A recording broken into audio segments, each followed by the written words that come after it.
Well, I will just be damned. You The Detroit Tigers have a pulse, and then some. was wrong, man. I was dead wrong. I'll take my L for that. That's called profiling. And profiling is wrong. I got 2 more words for you, Snowman. I'll say them for you. Let's go.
I can't do it. We'll do it live. Do it live!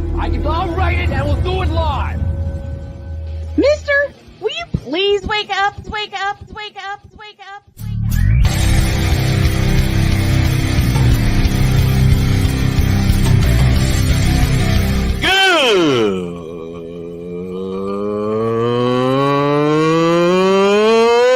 Good morning! Snowman here to all you Brock Purdy and San Francisco 49er haters. Shut up! I gotta thank you, Shane. I mean, whatever happened to the games where breaking 100 points was, I don't know, unusual?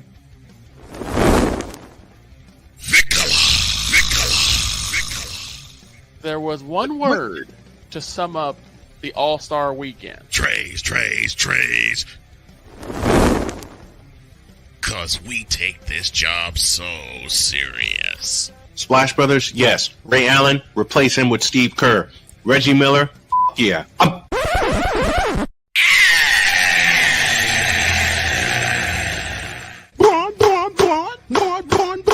What in the all types of blue hell?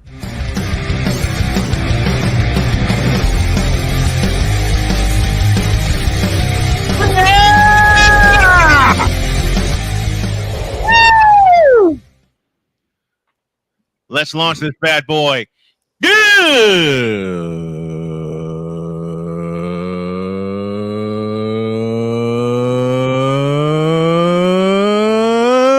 morning.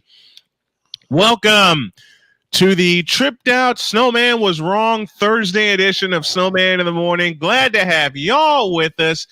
This portion of said show is brought to you by BetUS.com. Use the code Snowman and get a 125% deposit match on your deposit. BetUS.com, where the game begins. To the Fanatics feedback zone quickly. AB Media 83, one of my homies that lives in Indianapolis, Indiana, giving us a greeting this morning. AB, welcome to you. Mr. Suge to you, one of my other homies, welcome to you. And welcome to everybody in the region, across the nation, around the world. We welcome you all to the Thursday edition of Snowman in the Morning. We are fully loaded today. I got the big dog, Shane Lake. I got Droid, and I got Vicala with me. Good morning, gentlemen. Morning. What on earth happened yesterday? Man, I was watching the highlights this morning getting ready for the show, and what in the deuce? I am so glad that I'm so glad that people don't do brackets for the MLB playoffs, because Same here. There's no way mine would have been blown to smithereens. Mine was busted. Mine would have been busted. Yeah, exactly. Congratulations to the Detroit Tigers. They beat Houston with a 4-run 8th inning yesterday, including a bases clearing triple that sealed the game. Final there was 5-2. And congratulations, and Droid's going to have a 2-foot smile on his face when I say congratulations to the upset. Wait. No. This one's Let mine. me get my hat. Let me get my hat. Oh, for God's sake. Oh, man, forget the hat. I'm going to say it anyway. Congratulations to the Kansas City Royals. They move on to the American League Division Series. And, Dog, where are these two teams going? Well, Kansas City, congratulations. You beat Baltimore with pitching. Bad news is you're heading to the Bronx. Kansas City's going to be facing New York, while Detroit, they got a short little drive to go out to Ohio to face the Cleveland Guardians.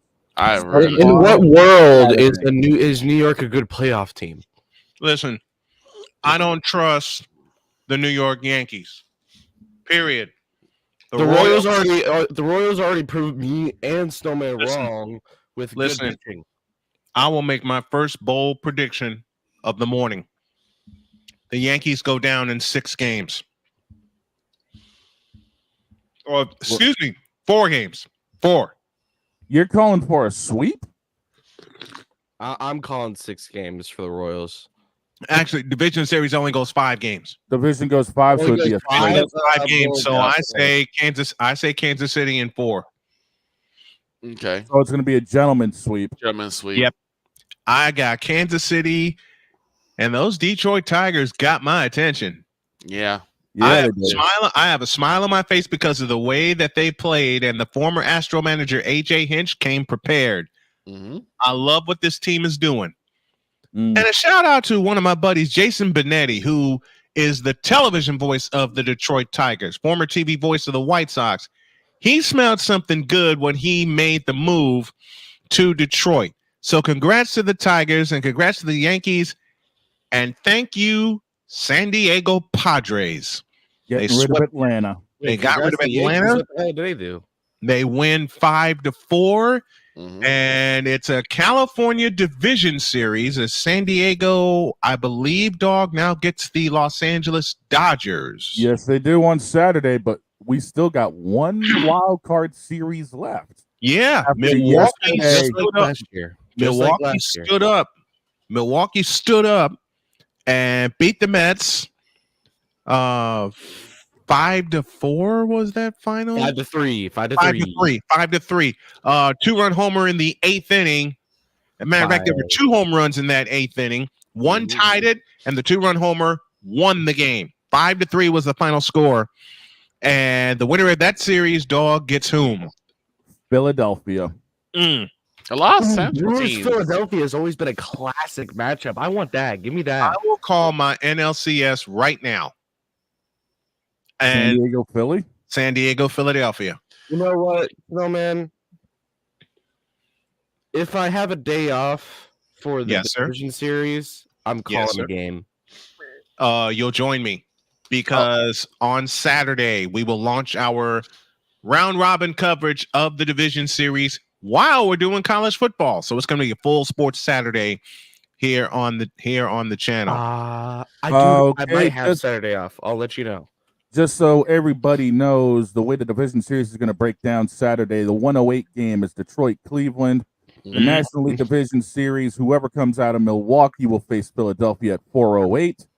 6:38 brings us the start of the Kansas City-New York Yankees series, and the West Coast swing will wrap it up at 8:38 with San Diego traveling to the Dodgers.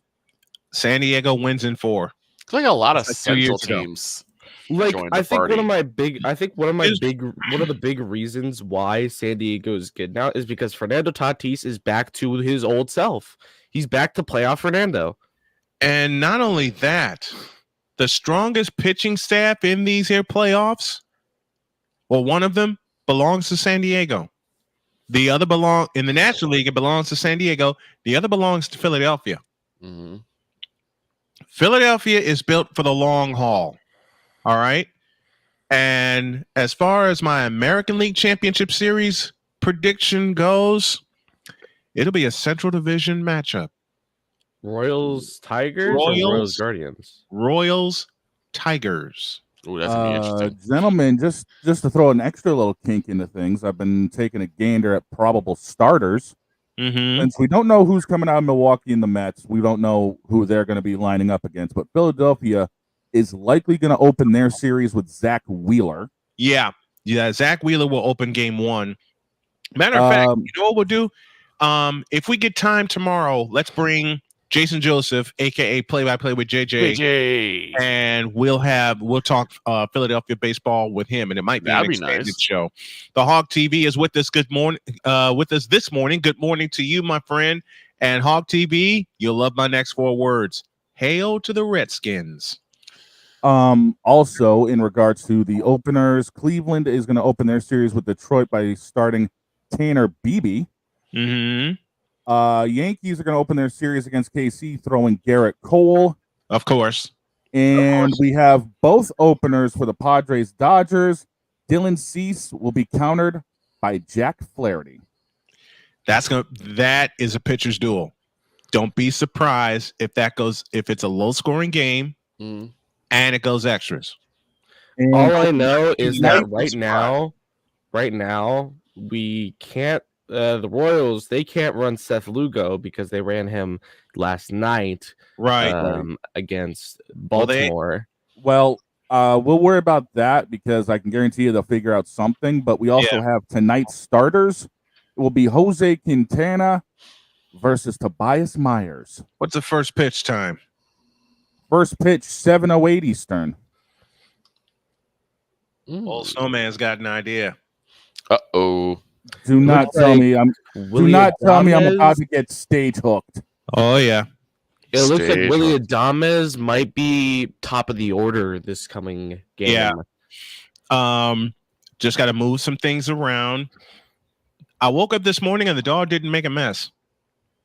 Hey. I feel happy because normally if I don't get the dog out at night, she'll leave me a present in the morning.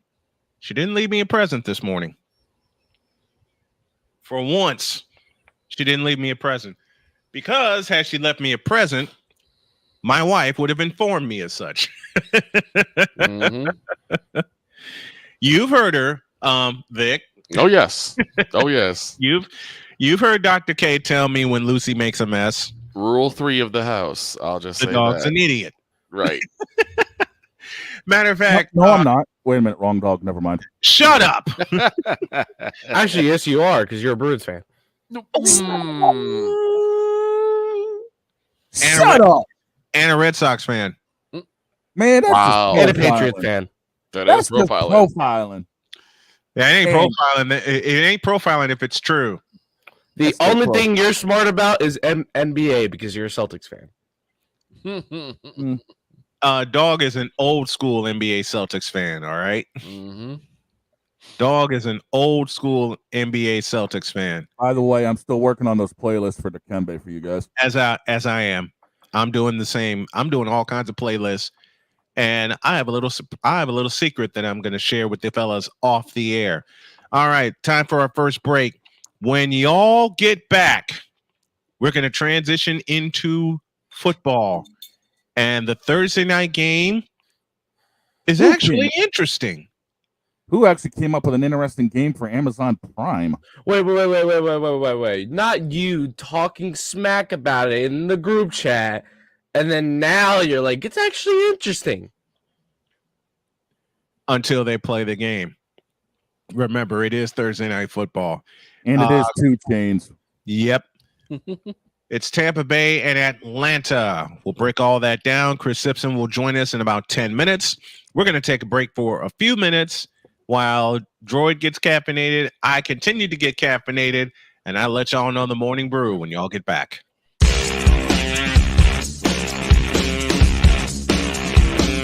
This is Snowman in the Morning.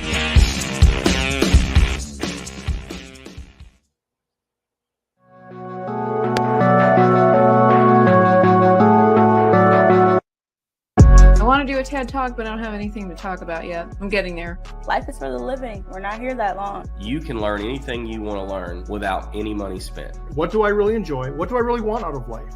I am your host, W-I-Z-E. Are you in a life holding pattern? Well, this is for you. Welcome to the Stuck in My Mind podcast. Live every Monday, Tuesday, and Wednesday at 4 p.m. Central.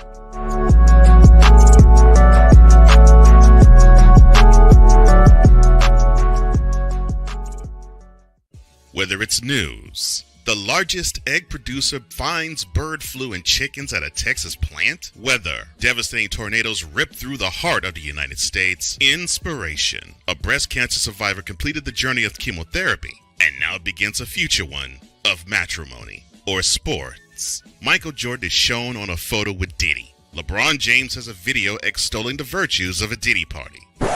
This has been yet another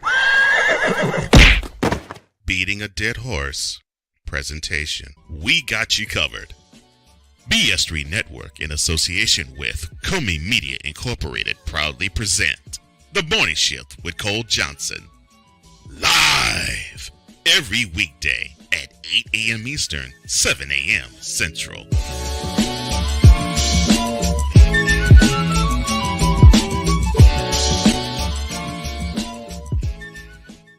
Whether it's the men's college game, the way that this season has been going, yeah, anything is possible. The women's college game, and how passionate Ancient Reef was at that press conference, they got their mojo now. The WNBA, AJ Williams stood 1-2, followed by Brittany Griner, Aaliyah Boston, Jackie Young, or the NBA. The Lakers had a 0.8 chance of winning. And then what happened in the fourth quarter? LeBron James by himself outdid the Clippers. You will get any and all of the information right at your fingertips or your earlobes.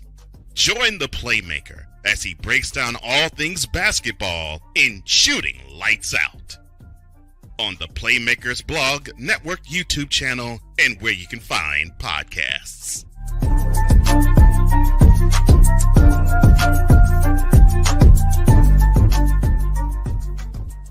Join the transporter to Hades. Your butt and gut becomes one.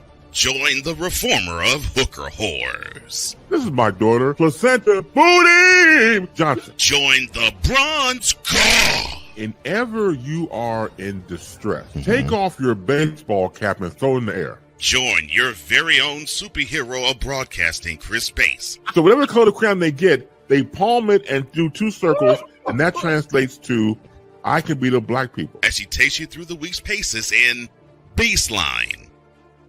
Live every Saturday at 8 a.m. Eastern, 7 a.m. Central, Pacific Time Zone people, just stay asleep when this is on live and just catch the recording. Oh, I'm sorry. Exclusively on the Chris Bass YouTube channel.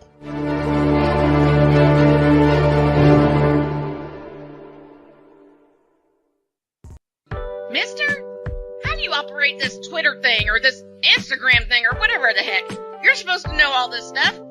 Anyway, welcome back to the show. We owe you an apology for yesterday, but we had a technical snafu.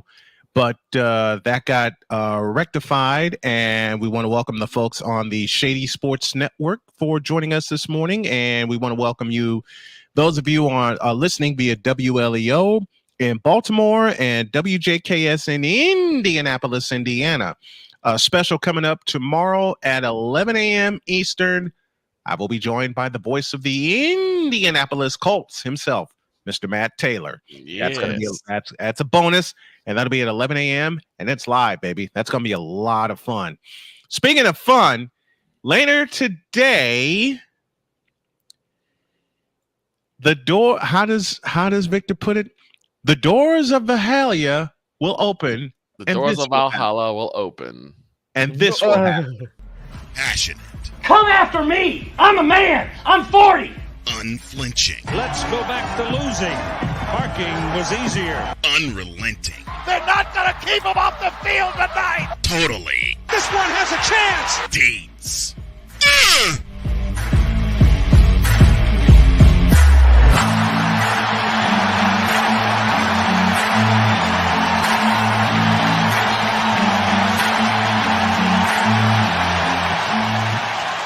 That's not just a murmur, that's a full-blown fibrillation. The full-blown fibrillation will come your way later this morning. We got a few minutes before Chris Simpson comes on. We're probably going to take a break and get him situated. You know what I love about Chris Deeds being back? What? The fact that he's back. Not just that, because he's always fun to have around. Mm-hmm. But I finally got some type of support because when it comes to stuff about Cowboys, he's more knowledgeable than me. And always has. He points out what I point out. Yeah. It's like, yes, finally, someone also sees what I'm seeing. We're not just mired around by the moronic republic. We actually have people who know what they're talking about. Yeah. And you know what makes it so crazy though? People think I don't criticize my team.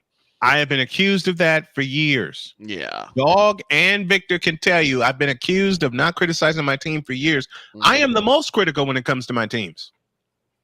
Any good fan, and I say this again, any good fan is critical of their team because even though their team may win, you still see the holes need to get filled. I mean, you saw it last time, Snowman, where you said that, yes, San Fran unfortunately destroyed the Patriots. But it could have been much worse. But their third down efficiency is a lot to be desired. Not just their third down, their red zone efficiency. The red zone efficiency leaves a lot to be desired. That's part one. Part two is field goals instead of touchdowns. Mm-hmm. That irks the daylights out of me. Y'all know it. The people who have been around me know that. It just irks the daylights out of me, man. There's a mantra that I always use when it comes to playing football. Turnovers to touchdowns. Yeah. You get a turnover, you must put it in the end zone. What I love about San Francisco, and I've always loved this about the 49ers, is that they take advantage of turnovers. They turned 2 turnovers into 10 points this past Sunday. They get Arizona. We'll do a lot more on the NFL tomorrow. But, man, I love being with you guys. I love you guys very much. I want to say thank you for being here. And I want to address something very personal. Okay. Somebody in my family some time ago made a stupid accusation. Okay. And let me see. Oh, yeah. The stupid accusation was that my wife was the cause of me being diagnosed with cancer.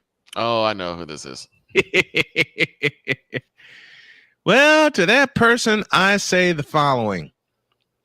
My wife ain't the cause of me getting cancer.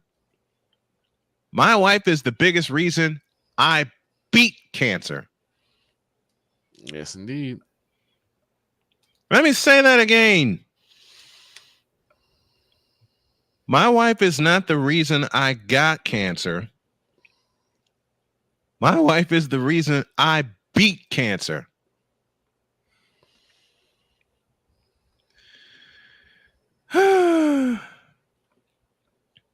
The stupidity reigns supreme. I'm tired. Oh, shut up. You're too busy celebrating. I would say make me, but I know you can because you can just click this little button that says mute. I told you remind me too much of my child. That's why I'm sitting here laughing, even though my child is 5 years older than you. Joy was too busy celebrating the Kansas City win. You know what? I got nothing. I got nothing else because they earned it. Yeah. All right. Mm-hmm. Absolutely. They absolutely earned it. But we've been calling them being a dark horse, and now Droid has been saying that the whole second half of the year. Droid has been on his Royals the second half of the year saying, watch this. Mm-hmm. Biggest thing that won them the series was the pitching. Yep. And their pitching is going to carry them right into the Bronx, and I think they'll get the first two. Here's the thing, Snowman. You said that the biggest problem with the Royals was the pitching. Yeah, and I thought it would be a Achilles heel. Yes, I did. Huh? Wrong. I was dead wrong. And as Chris Berman says famously, that is why they play the games. Yep. Let's take a break. When y'all get back, Chris Simpson will be here. It is Faker Mayfield against Kirk Two Chainz Cousins. Two Chainz. Lord have mercy. Back after this.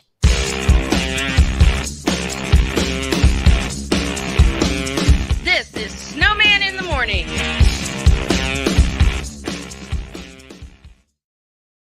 Here's an important message from the Diabetes Solution Center. Do you like pricking your fingers to test your blood sugar levels? No one does, but it's important to maintain your health. And now, by wearing a small remote device called a continuous glucose monitor, or CGM, you don't need to prick your fingers anymore. It's easy to use and helps you make more accurate diabetes treatment decisions. If you are testing your blood sugar 3 or more times daily, injecting insulin, or using an insulin pump, call the Diabetes Solution Center right now. And if you have Medicare or most major insurance coverage, you may be able to get a new CGM at little to no out-of-pocket cost. Shipping is free and will even bill your insurance company for you. If you are testing your blood sugar 3 or more times daily, injecting insulin, or using an insulin pump, call the Diabetes Solution Center right now to learn how to end the painful finger sticks and get your own continuous glucose monitor, or CGM, at little to no out-of-pocket cost.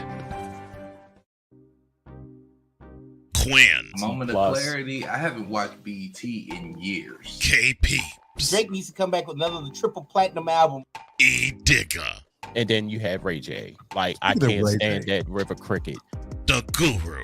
Okay, the level of crack she's smoking, I don't want it. BS3 Network proudly presents the Knucklehead Chronicles podcast, where from card tips to hot topics to meep of the week, anything goes. Live every Sunday at 2:30 p.m. Central.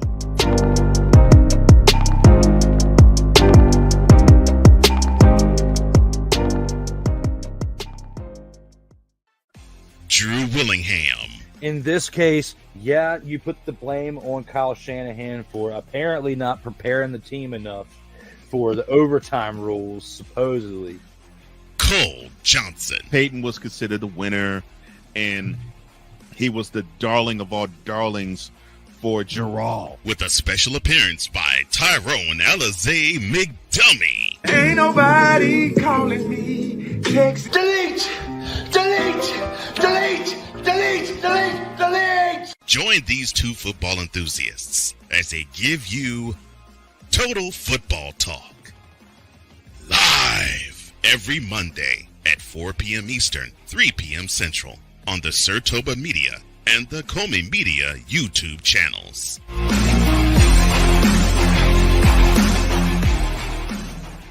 Alicia. You can't hold somebody to that standard if you haven't voiced what you want and what you're needing from that. Mika. If you're not communicating expectations, you're waiting for your feelings to be hurt. Nicole. Yeah. A lot of people don't want to take the time out to be alone and to get themselves together. Ivan. You got to be willing to work through stuff. And from the jump street, y'all done had problems. Maybe you don't need to be working through those. BS3 Network proudly presents Queen 3 and King podcast. Live every Tuesday at 7 p.m. Central.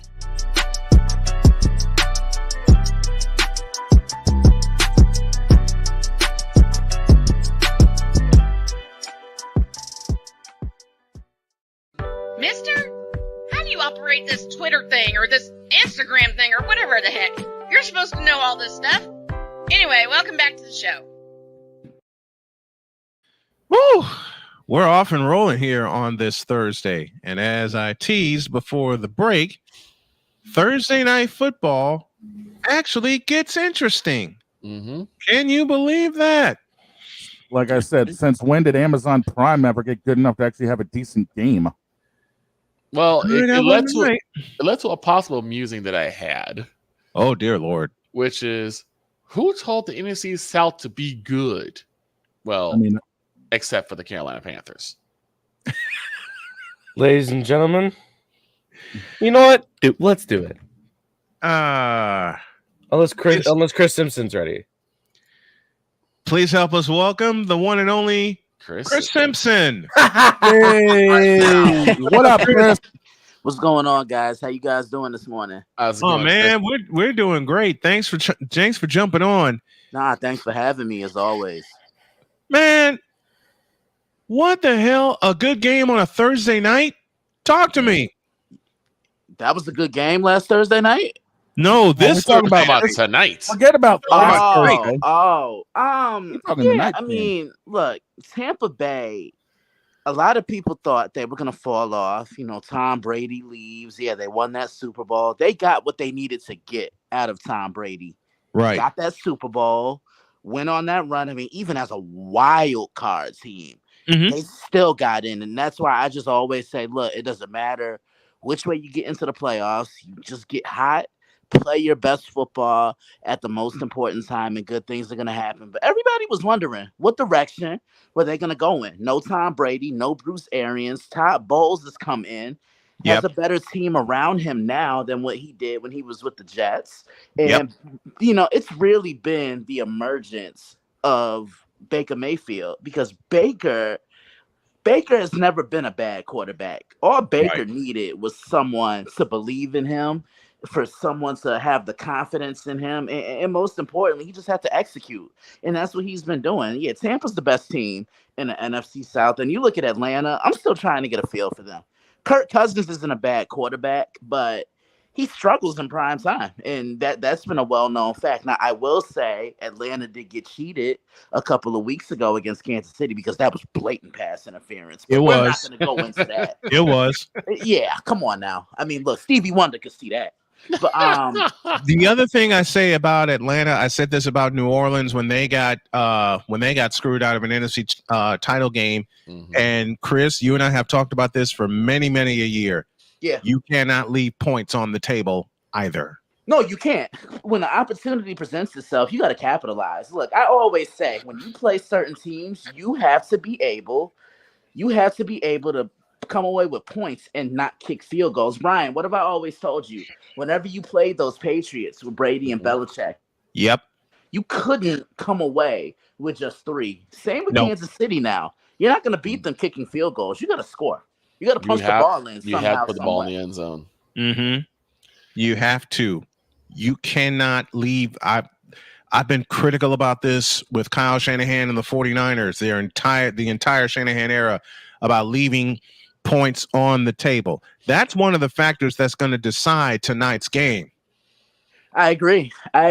Because, look, the matchup in this game is going to be the Tampa wide receivers against this much improved Atlanta secondary. I love what Jesse Bates is doing. AJ Terrell is a very underrated yet elite corner. And remember, the Falcons have a pass rush now. This is why they went and got Matt Judon. And when you have a good pass rush, it allows your secondary to naturally make plays upon the football. Yeah, it does. And what you have to love about that also is that not only are the secondary making plays, it hypes up the entire defense, and it gives a little mojo to the Atlanta offense, especially tonight at home against the Buccaneers. This is a low-key, huge NFC South game that could manifest itself later on in the season when a playoff spot or a division title hangs in the balance. Yeah, and the way I also look at it, the Saints have come back down to reality. The 4 of us could get together and put up 40 on Carolina. Yes, that's not really saying much. Then they go into Dallas, which was really impressive. But ever since then, it just seems like they're okay with just settling. You get what I'm saying? And you don't know what version of Derek Carr you're gonna get. Right. Say that again for the brothers in the back at the old Georgia Dome. Please say that again. You just don't know which version of Derek Carr you're going to get. Like 1 week he's good, next minute he comes back down to reality, and that's why I don't trust the Saints. Look, Brian, I echo your sentiments when I say this. The NFC South will come down to the Tampa Bay Buccaneers and the Atlanta Falcons. Yep. And the biggest thing that the Atlanta Falcons did, no more Arthur Smith. He is now Pittsburgh's problem. Yeah. How much did Arthur Smith handcuff that Atlanta team? Oh, it was a lot. I don't know if he'd be doing what he's doing with Kirk Cousins. It's more of a free-flowing offense. Sometimes you just need that change. On the sideline, a guy that players will buy into, and Raheem Morris is what we call the player's coach. So he knows the ins and outs. He can relate to his players. He's tough on them, but he's lovable. In other words, he's a leader of men, and that's what you need. And you can just tell when guys want to play for a head coach. Because I'll just tell you this: the games that the Falcons have won, they would have been losses under Arthur Smith. The Falcons could be overboard right now. Absolutely. True. Absolutely. Ryan McCarthy joins us from Saratoga, New York. He brings up a very good point when he says the Falcons scored all their points on defense and special teams last week. Their offense is mind-boggling. That's what we're going to flip it back to, is the Atlanta offense. The word I'd love to use for this Atlanta offense, besides mind-boggling, is inconsistent. I agree. I think what the Falcons need to do is jumpstart that running back. They need to get Bijan Robinson the football. He could have a Christian McCaffrey-like impact on the Falcons offense if he's used correctly. He can run it. He can catch the ball out the backfield. He can beat you in a variety of different ways. And that's going to be the key to tonight's game for me, is going to be Atlanta's offense in general, part one, but part two, Atlanta's running game. And Bijan is battling a bit of an injury. I think it's a hamstring injury. So just in case Bijan is not at 100%, what do the Falcons do in that situation? Lots of quick passes. Get the ball out of Kirk Cousins' hands quickly. Try to find some type of running game. Because Tampa can be had on the ground. Look at what Denver did to them a couple of weeks ago. They ran the football and they kept running it until Tampa Bay could stop it. And guess what? They couldn't do it. They couldn't do it. Yeah. They could not do it. Yeah, because Tampa isn't as stout as they once were on the defensive side when it comes to running the football. So that's what my game plan would be. Lots of screen passes, get Drake London the football early and often, go from there. And I think a lot. I think that's how their offense can open up. All right, time now for our keys to the game, driven by Ford, the official vehicle of Snowman Multimedia. Well, all right, let's look at Tampa Bay. 3 keys to the game for Tampa Bay will be what? Well, Baker has to take care of the football. This is a very opportunistic defense, and they will make you pay for it. That's number 1. 2, Baker has to be protected. I'm watching this Tampa offensive line against this Atlanta pass rush, which is much improved. I'm neutralizing Matt Judon. You can't let him get an impact. Neutralize him, run at him, take him away, and good things will happen. And most importantly, they got to get some type of pressure on Kirk Cousins. You just can't allow him to buy time in that pocket and allow him to nickel you and dime you all game long, because he will make you pay. I think any quarterback will make you pay if you just sit back in that zone coverage and let them nickel you. Ooh, it's gonna be a good one tonight.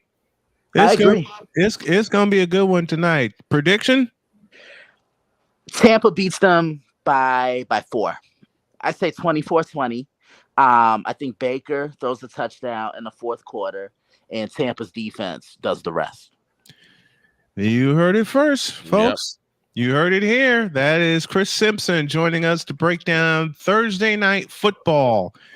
It's the Tampa Bay Buccaneers and the Atlanta Falcons from Mercedes-Benz Stadium in Atlanta. This is a huge home game. There's another point I want to hit real quick before we let you go.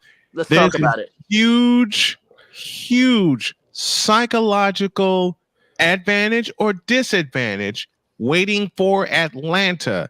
They need to win tonight after the years of being handcuffed by Arthur Smith.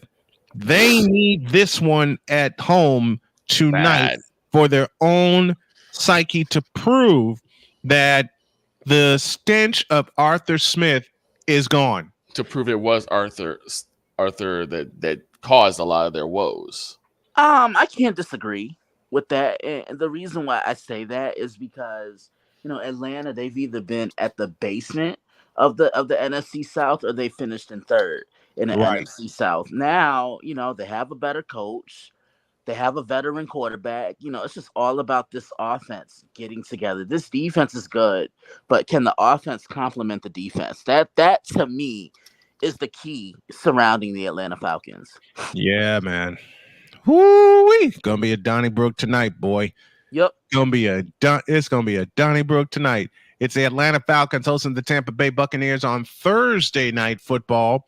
Part of the Snowman Sports Machine tonight, as we'll be peeking in on that and peeking in on a deciding wild card series. We'll give you the entire schedule as we go along here this morning. Chris, always a pleasure, my brother. We love you. Thank you so very much. We'll do it again next week. Absolutely. Love you guys back. Have a great rest of the show. Thank you. Chris Simpson joining us for Simpsons Football Chatter. All of our guests appear via the Invader Coffee guest line.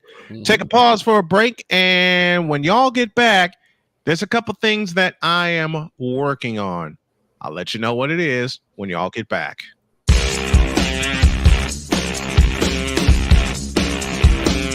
This is Snowman in the Morning.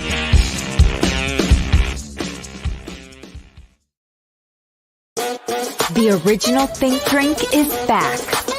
Level up with proven ingredients formulated to crush your competition. No gimmicks, no jitters, no messing around. Just high potency results that keep you moving day or night. There's a new nerd in town, and we came to play. SeatGeek is the ticketing app for fans like Boomstick Lady. No free throw is safe from the roar of her sticks. SeatGeek helps her find a seat in the direct eye line of the shooter so she can sit where her boomsticks make the biggest boom. Everybody okay? SeatGeek handles the tickets to sports, concerts, and more, so fans can fan. Whether it's news, the largest egg producer finds bird flu in chickens at a Texas plant, weather, devastating tornadoes rip through the heart of the United States, inspiration, a breast cancer survivor completed the journey of chemotherapy, and now begins a future one of matrimony or sports. Michael Jordan is shown on a photo with Diddy. LeBron James has a video extolling the virtues of a Diddy party. This has been yet another beating a dead horse presentation. We got you covered. BS3 Network, in association with Comey Media Incorporated, proudly present The Morning Shift with Cole Johnson. Live every weekday at 8 a.m. Eastern, 7 a.m. Central.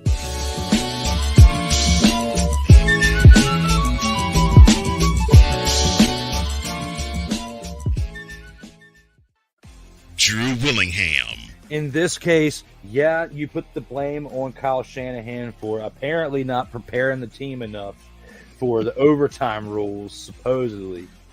Cole Johnson. Peyton was considered the winner, and he was the darling of all darlings for Gerald. With a special appearance by Tyrone Alizé McDummy. Ain't nobody calling me. Text. Delete.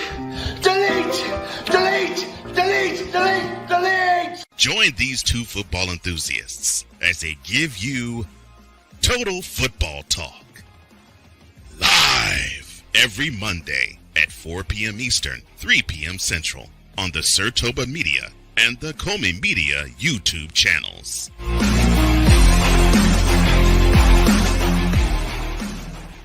Nerd Focus. Smarter than energy. We were always hippies at heart, I guess, and that was one way that we showed it before we became full-time RVers. Yeah, we were definitely living small and minimally. What made us decide to go with Battleborn was everyone from their top leadership team down to their service department helped us so much the whole way through. Our relationship with Battleborn is so much more than business. And me and Dennis love to jam together. We've played together multiple times, and that's been an awesome transition. Be able to learn so much more about the business. Also, just make some awesome friends. Mister, how do you operate this Twitter thing or this Instagram thing or whatever the heck?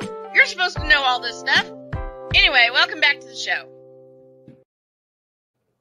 We have a little unfinished business because we didn't give our predictions for Thursday Night Football, and old Big Dog has 3 keys for Atlanta to sneak out a win tonight, and those keys are?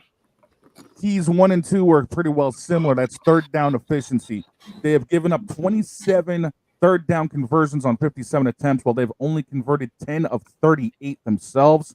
There needs to be a better third down efficiency for them on offense while stopping the competition on defense, and they've also got to get their running game going. Oh, yeah. They've only had 90 rushing yards on average this season. Tampa will devour them if that's all they do. Yeah, they'll eat that for lunch. And then and then some. All right, Droid, what's your prediction for tonight? Atlanta. Before I even had a chance to go through the stat line, Atlanta is favored by 1.5. The over-under is set at 44. And here's an interesting stat for everybody. Tampa is 5-10 on Thursday nights, while Atlanta is 9-10. So, Droid, you still sticking with Atlanta? Okay, fair enough. He's with Atlanta. He's gonna ride that Kirk Cousins I train. told you, I'm I'm riding the Atlanta train all throughout the season. I don't care how much it bites me back. And it's helped. It's helped because Kirk, it's gonna bite you back tonight. I have Tampa in a close one. Same here. You're taking Faker Mayfield. May I be honest? Before the teams got off to the starts that they did, I took a look at this game when the schedule came out, and we all said it was 2 bowls of mid. Yes, we did. Especially given the fact that Atlanta signed Kirk 2 Chainz Cousins to a massive contract. I still don't know why they signed a 36-year-old quarterback coming off of a major injury to that kind of deal. Well, he's showing promise. He's showing a lot more promise than he had any right to be. This will be one of his true tests. This will be one of his true tests. This one, because that Tampa defense, after what Tampa did to Philadelphia, exactly. Not only what Tampa did, but also Baker Mayfield came off of a 347-yard performance against Philadelphia. So it's like, let's go over. Let's play over under. And yes, I'm getting into daily fantasy. Don't ask me why. I'll find a daily fantasy partner. And I think I know who I'm going to choose. It's just a matter of getting it done. Let's go over under. Over under again was set at 44. No. Listen. The over under I'm going to look at is passing yards for Baker Mayfield. The target is set at 300. Over or under? Victor, I'll start with you. I'm going to go over on this one. Dog? I want to see what he does. Let's see. Atlanta's given up 795 total passing yards in 4 games. I'm taking the under, but not by much, but I'm actually going to take Tampa to win this in a close one. All right. We know George picked Atlanta to win. What about the over-under? Mayfield, 300 passing yards. Uh-oh. He's thinking. You can see the smoke coming from his earphones. Is that why I smell bacon? I can't read that. Thing would focus. It won't focus. It will not focus. Just tell us what you're typing down here. Don't care. Well, make a pick anyway, damn it. Under. Just because under. Screw Faker Mayfield. I'm sick of him. And because of that attitude, in joking fashion, I'm gonna say he repeats the performance that he had against Philadelphia. I go over. Okay. I'm gonna go over. That's Tampa Bay. That's Philadelphia. That's tonight. That's Tampa Bay and Atlanta. I beg your pardon. That is tonight at Mercedes-Benz Stadium in Atlanta. Also, the Mets and Brewers in a do-or-die Game 3 in a wild card. We'll have coverage of all of that for you beginning this afternoon. And we're going to start approximately 6 p.m. Eastern Daylight Time. Yes. All right. Y'all going to be keeping me busy tonight. Yep. Is that the idea? Yeah. Oh, boy. It's going to be a fun one. Yeah, especially when women's basketball rolls around. Like I've said, as long as my nights are free, whatever works. Listen, your races take priority. We've already discussed that. You just keep me ahead of the schedule, and we'll be good from there. Speaking of being ahead of schedule, yeah, we're at halftime. We are indeed at halftime. Second half of the show, we'll talk more. We'll talk a lot of college football, and that's when we'll welcome Chris Dietz. We'll let you know when he is here. It's halftime here at Snowman in the Morning, and we'll take a break. And when y'all get back, second half of Snowman in the Morning after this.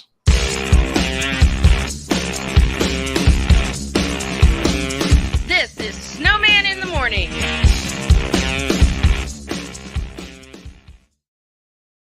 Whether it's the men's college game, the way that this season has been going, yeah, anything is possible. The women's college game, and how passionate Angel Reese was at that press conference, they got their mojo now. The WNBA, AJ Williams stood 1-2, followed by Brittany Griner, Aaliyah Boston, Jackie Young, or the NBA. The Lakers had a 0.8 chance of winning. And then what happened in the fourth quarter? LeBron James by himself outdid the Clippers. You will get any and all of the information right at your fingertips or your earlobes. Join the Playmaker as he breaks down all things basketball in Shooting Lights Out on the Playmakers blog, network, YouTube channel, and where you can find podcasts.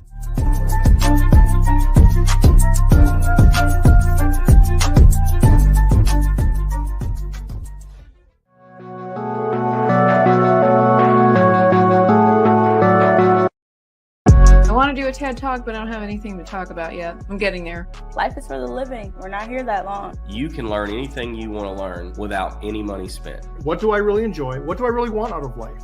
I am your host, WIZE. Are you in a life holding pattern?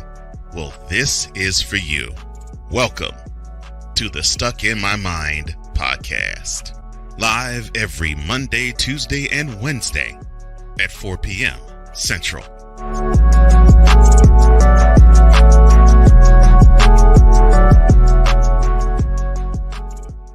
Join the transporter to Hades. Your butt and gut becomes one.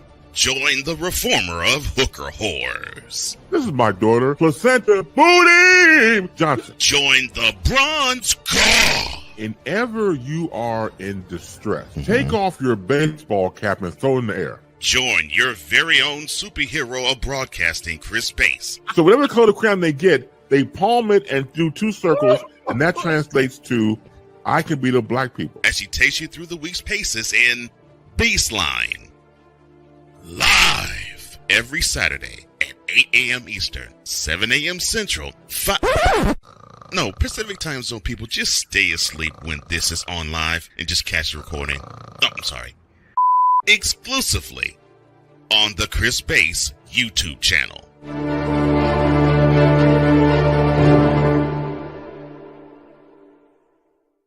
Here's an important message from the Diabetes Solution Center. Do you like pricking your fingers to test your blood sugar levels? No one does, but it's important to maintain your health. And now, by wearing a small remote device called a continuous glucose monitor, or CGM, you don't need to prick your fingers anymore. It's easy to use and helps you make more accurate diabetes treatment decisions. If you are testing your blood sugar 3 or more times daily, injecting insulin, or using an insulin pump, call the Diabetes Solution Center right now. And if you have Medicare or most major insurance coverage, you may be able to get a new CGM at little to no out-of-pocket cost. Shipping is free, and we'll even bill your insurance company for you. If you are testing your blood sugar 3 or more times daily, injecting insulin, or using an insulin pump, call the Diabetes Solution Center right now to learn how to end the painful finger sticks and get your own continuous glucose monitor, or CGM, at little to no out-of-pocket cost. SeatGeek is the ticketing app for fans like Boomstick Lady. No free throw is safe from the roar of her sticks. SeatGeek helps her find a seat in the direct eye line of the shooter so she can sit where her boomsticks make the biggest boom. Everybody okay? SeatGeek handles the tickets to sports, concerts, and more, so fans can fan. Whether it's news, the largest egg producer finds bird flu in chickens at a Texas plant, weather, devastating tornadoes rip through the heart of the United States, inspiration, a breast cancer survivor completed the journey of chemotherapy, and now begins a future one of matrimony, or sports. Michael Jordan is shown on a photo with Diddy. LeBron James has a video extolling the virtues of a Diddy party. This has been yet another beating a dead horse presentation. We got you covered. BS3 Network, in association with Comey Media Incorporated, proudly present The Morning Shift with Cole Johnson. Live every weekday at 8 a.m. Eastern, 7 a.m. Central.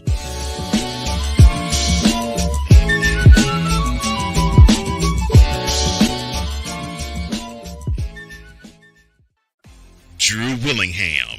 In this case, yeah, you put the blame on Kyle Shanahan for apparently not preparing the team enough for the overtime rules, supposedly.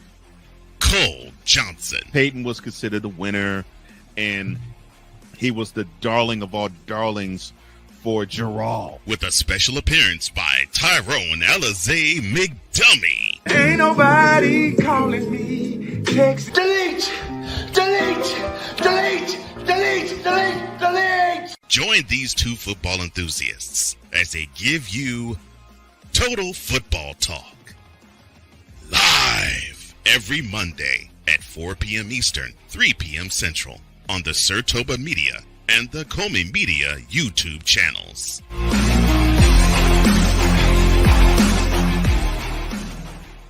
Mister, how do you operate this Twitter thing or this Instagram thing or whatever the heck? You're supposed to know all this stuff. Anyway, welcome back to the show.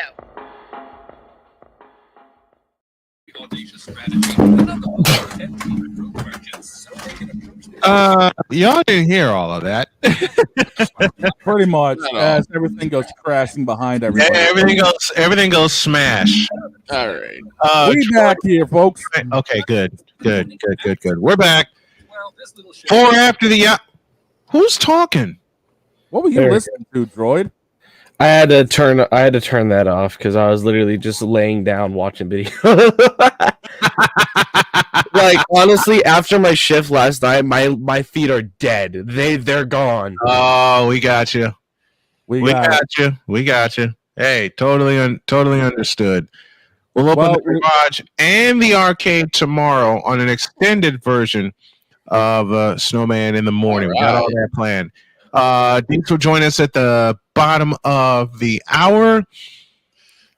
Which means I get to talk about a recurring problem that I saw this past weekend. You know what this means, don't you, there, boss man?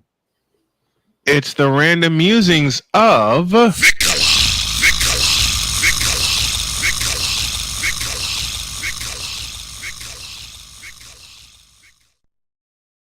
Take it. Now, there are two parts of this. Number one, the return of the No Fun League. Yes. Preach. I'm gonna please preach. I'm gonna let you guys know this right now.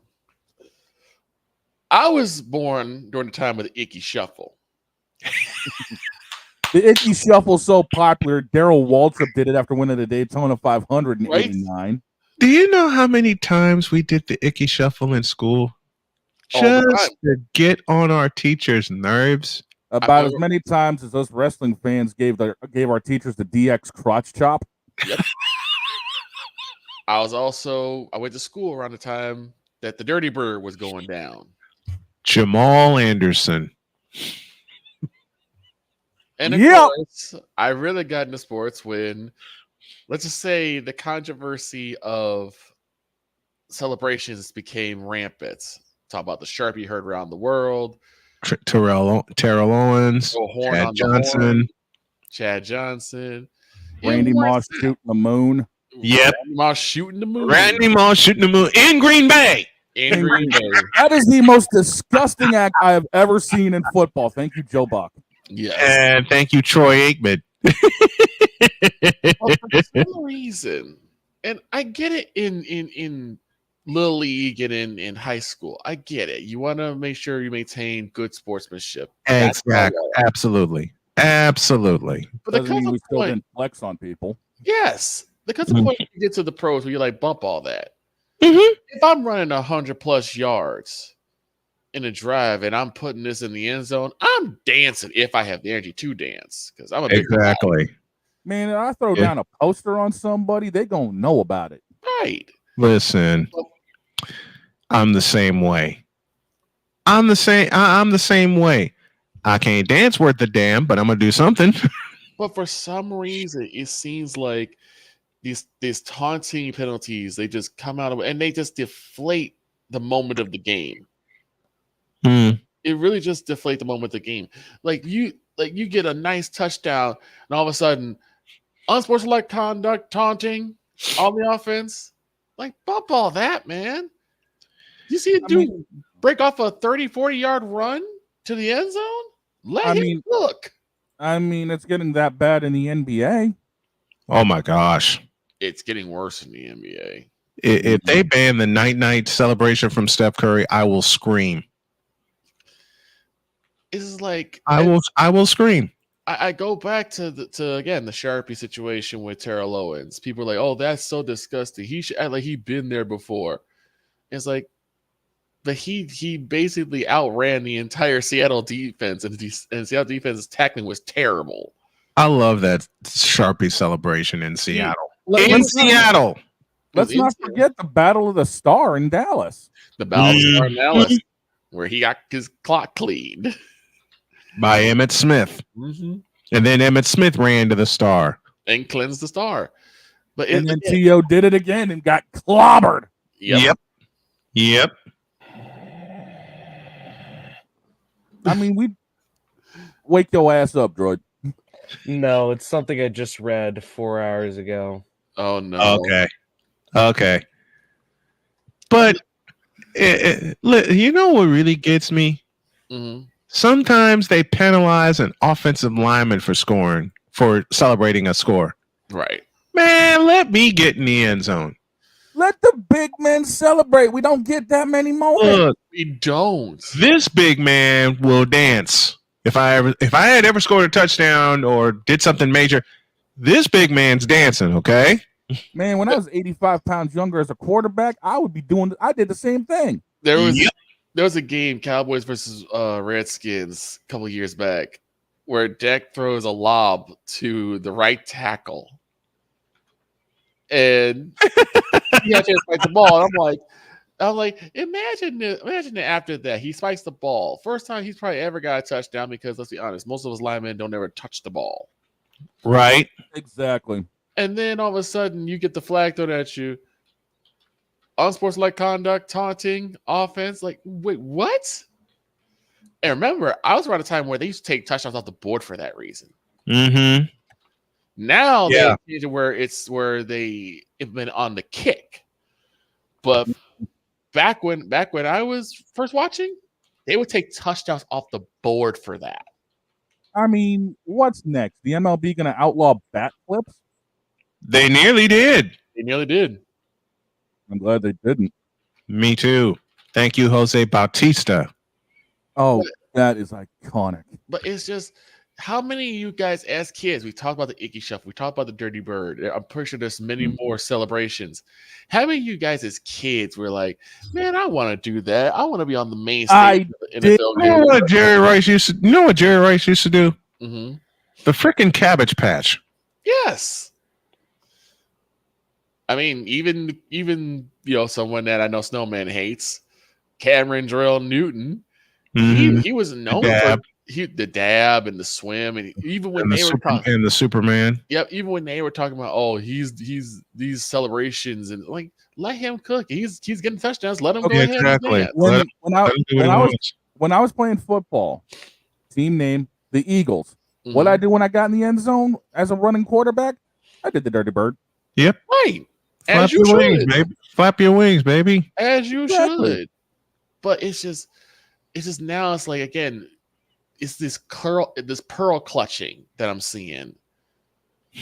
And it brings back what Warren Sapp's talked about, the no fun league. How it's now these guys are worried about getting fined. Warren Sapp used to have me cracking up. You know what? Let's just call the spades, man. It's the white collars trying to ruin a blue collar deal. That's true. It is. And it led to one of the best things that Michael Irvin has ever said, because he didn't have anything to do with the Cowboys first and foremost, but he said, if you don't want them to celebrate on you, don't let them score. Exactly. It's that simple. Show up your defense, tackle like you're supposed to, and don't let them score. You don't want to see it, you prevent it. That seems pretty basic to me. But it's like you got the no fun league, and it's like it's not just the no fun league. It's you got no fun in the NCAA too. True. That's true. Remember, I don't remember his name, but I remember the clip of number 14 for the Oregon Ducks, just simply spinning the ball, and then he got a personal foul for taunting. Right. Like how do you get a personal foul when you don't touch anybody? How's that a personal foul? Was the taunting so bad it hurt the person's feelings so bad that it calls for a personal foul? It's not just the no fun league; it's the soft league too. True. Everything is becoming more soft. Your fun is non-existent. It's like it's the downfall. Right. It is. I want to touch on something else too. Okay. That Snowman and I we talked about a lot. The allergy of NFL teams letting their running backs run the football. And also didn't say that they're allergic to running the football, but they're allergic to letting their running backs run the football. Isn't that why you bring him in? And it's exactly why you bring them in. But for some reason, these teams are more okay with letting their quarterbacks pull double duty of running the football and throwing the football rather than letting their running backs do their job. Case in point, Lamar Jackson. Case in point, Caleb Williams. Case in point, Dak Prescott. These teams are more inclined to let their quarterbacks run the football rather than getting their running backs to do the job for them. Mm-hmm. And that's why you got something like DeAndre Swift, a steal for the Bears. Last weekend was the first time we really saw DeAndre Swift be DeAndre Swift. Can I get a witness here? Huh? What did I say at the top of the year? What did I say at the top of the year? DeAndre Swift is misused. Yep. And he's still being misused. And then you have, like I said, the Ravens. Oh, God. The steal of the offseason with King Henry. Mm-hmm.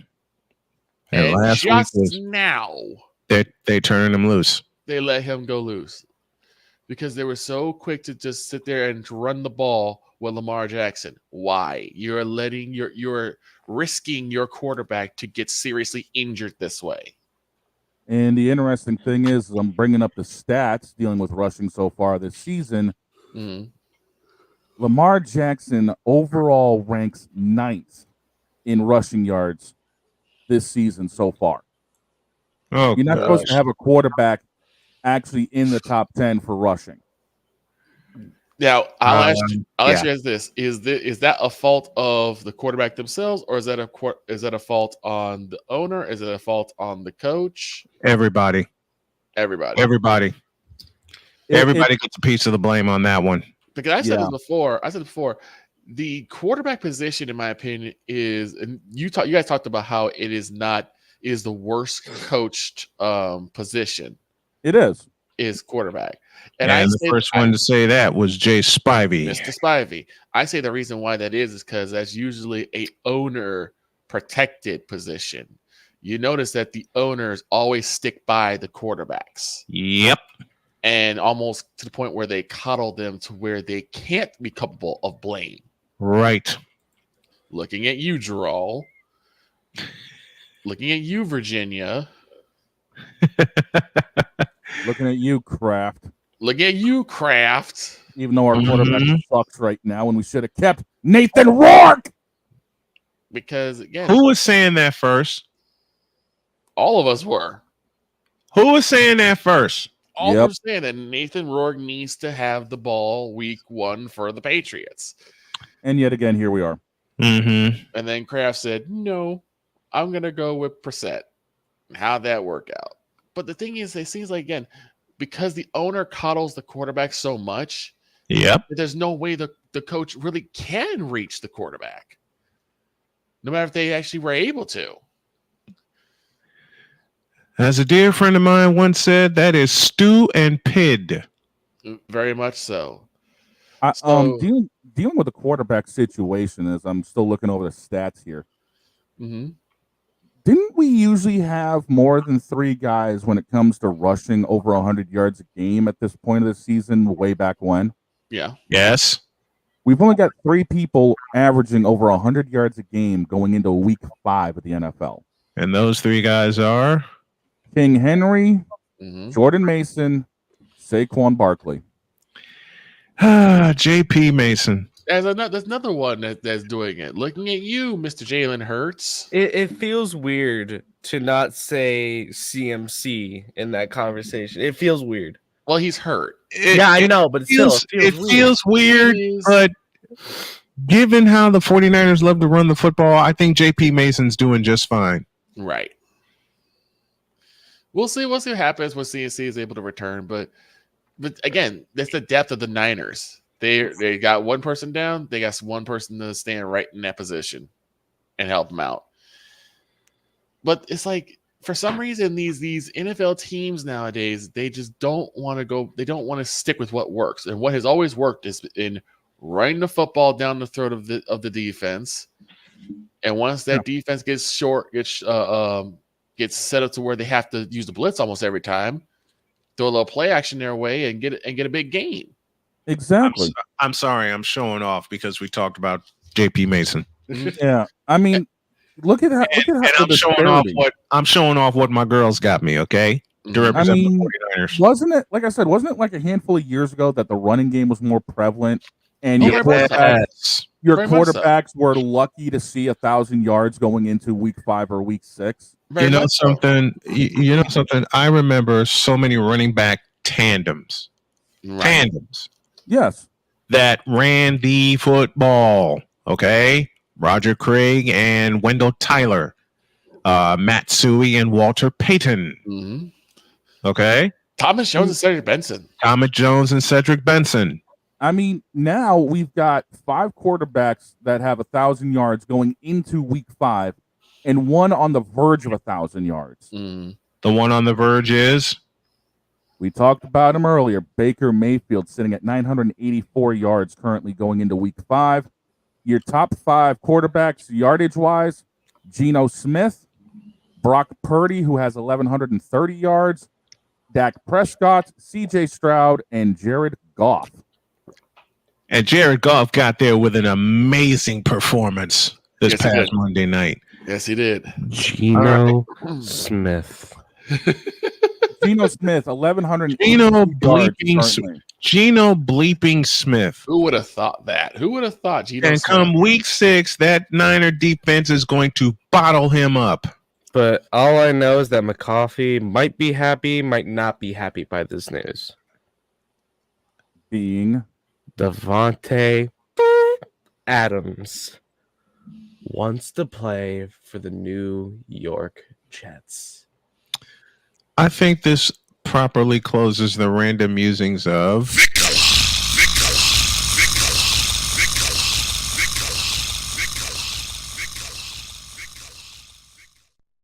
which means always thank you. Which means after the break, we get to talk about this giant bowl of mid soup that is week 6 in college football. Before then, we have a present. Aw. Tell you after this.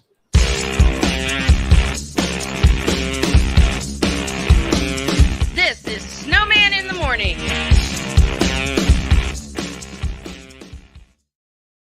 Here's an important message from the Diabetes Solution Center. Do you like pricking your fingers to test your blood sugar levels? No one does, but it's important to maintain your health. And now, by wearing a small remote device called a continuous glucose monitor, or CGM, you don't need to prick your fingers anymore. It's easy to use and helps you make more accurate diabetes treatment decisions. If you are testing your blood sugar 3 or more times daily, injecting insulin, or using an insulin pump, call the Diabetes Solution Center right now. And if you have Medicare or most major insurance coverage, you may be able to get a new CGM at little to no out-of-pocket cost. Shipping is free, and we'll even bill your insurance company for you. If you are testing your blood sugar 3 or more times daily, injecting insulin, or using an insulin pump, call the Diabetes Solution Center right now to learn how to end the painful finger sticks and get your own continuous glucose monitor, or CGM, at little to no out-of-pocket cost. Quinn. Moment of clarity. I haven't watched BT in years. KP. Drake needs to come back with another triple platinum album. E Digger. And then you have Ray J. Like, I can't stand that River Cricket. The Guru. Okay, the level of crack she's smoking, I don't want it. BS3 Network proudly presents the Knucklehead Chronicles podcast, where from card tips to hot topics to meet beep of the week, anything goes. Live every Sunday at 2:30 p.m. Central.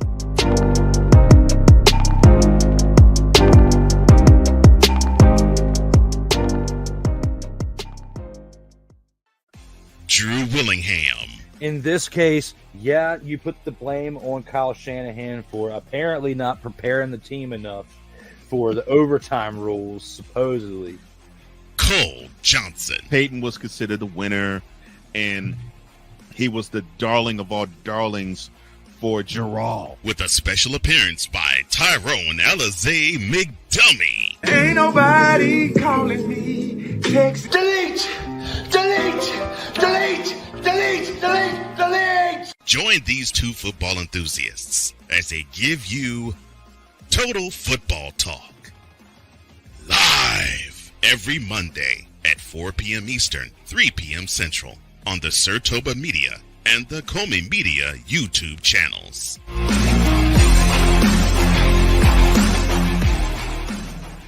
Alicia. You can't hold somebody to that standard if you haven't voiced what you want and what you're needing from that.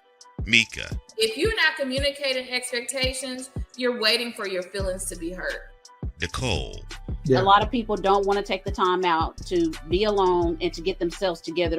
Ivan. You got to be willing to work through stuff. And from the jump street, y'all done had problems. Maybe you don't need to be working through those.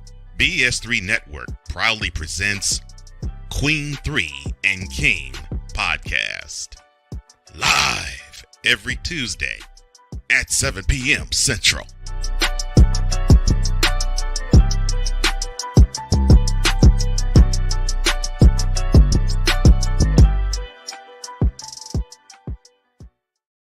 Mister, how do you operate this Twitter thing or this Instagram thing or whatever the heck?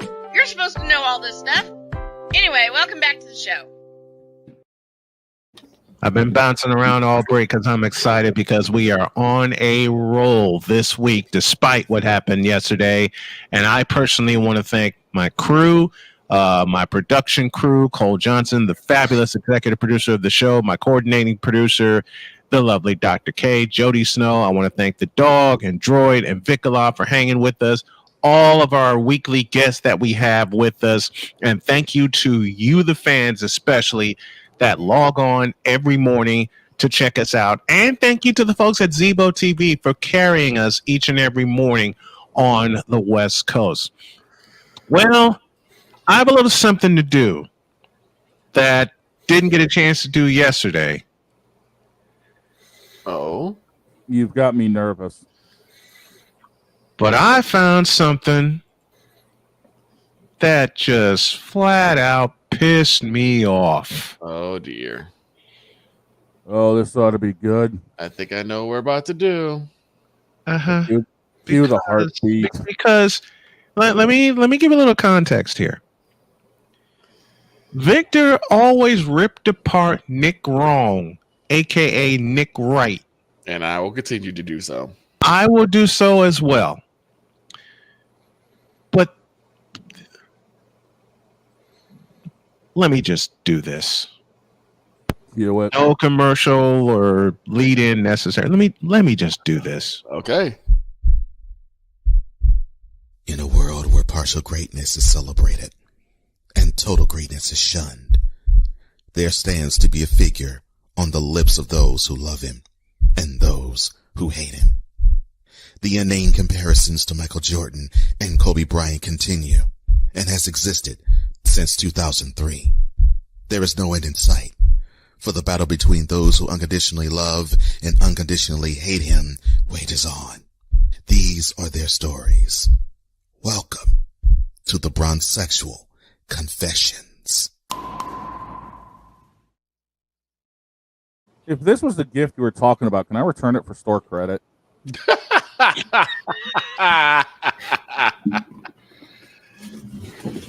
It's not worth store credit, man. It's not even worth a damn. Not thing. even with the receipt. Nope. No. Crap. I can't accept the receipt on this one and this one only. Can I throw it in the closet and forget about it then? No. Crap. Because All right. November's next month. Right. All right. Oh crap. All right, get it over with already. All right.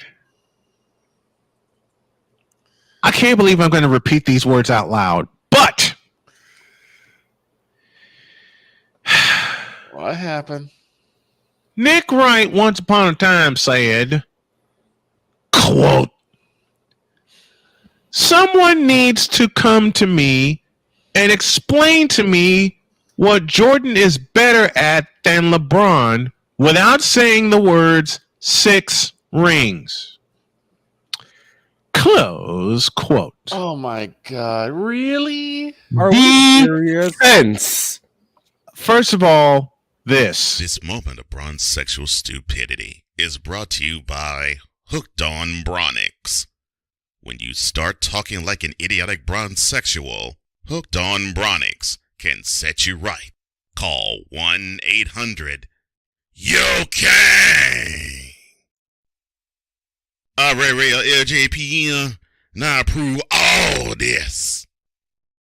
The city feels must have some deep pockets for this because they keep paying. Okay. So, who wants to start this off? Me. Go ahead. I will. Listen, Nick Wrong. First of all, get off of Bron's jock, okay? He can't do that. Well, he He's can't surgically do attached. that. That's how he makes his living. He's surgically attached. Yeah. And that's not, like I said, that's how he makes his living. Fox Sports, hello. Yep. Let me say 4 letters that will never, ever cross LeBron's path. And those 4 letters are D-P-O-Y. Why? What does that stand for, Nick Wright? In case you forgot, Defensive Player of the Year. It's an award that the iconic, legendary, and greatest of all time, Michael Jeffrey Jordan won, and it wasn't even in his breakout year. The year was 1988. Mm-hmm. And Michael Jordan is still to date the only player to win the Most Valuable Player Award and be first team All NBA in defense. Let me say that again. In 1988, all right, pay attention, Nick Wrong. You probably won't, but pay attention anyway. The year was 1988. Right. Michael Jordan did these things. All-Star Game MVP, Chicago Stadium, hello. All-Team NBA defense, first team. Defensive Player of the Year. And Most Valuable Player. Oh, there's one other achievement. There's one other achievement that I forgot to mention. I believe he led the league in a defensive category. Let me think. Rebounds? No. No, that was Rodman. No. No. Steals. Steals. In short, Michael Jordan became the first player in NBA history to lead the league in an offensive category and a defensive category. The offensive category was points. The defensive category was steals. Let me say that again for you bronze sexuals that don't like to pay attention to facts. Michael Jordan led the NBA in scoring and steals, became the first player to do so. And that year was 1988. And I'll have to be fact-checked for this, but I want to be sure my brain's working right. But the only two players to lead the league in scoring and steals multiple times are Michael Jordan and I believe the great Allen Iverson. Hey, Brian. I'll check those stats in a minute, but I've got my own stat. That What am I? I've got my own stat for LeBron that he will never achieve. Defense. And it is quite simply 3 words. And Michael did it twice. Mm-hmm. Triple Crown MVP. Yeah. All-Star, regular season, and finals MVP. 1996, 1998. Yep. Hey, guys, you want to see my favorite picture of LeBron? Okay. Don't we have something for that fits perfectly? I believe we do. Hey, LeBron, you know what you are? Trays, trays, trays, trays, trays, trays, trays, trays, trays, trays, trays, trays. Trays, trays, trays, trays, trays, trays, trays, trays, trays, trays, trays, trays.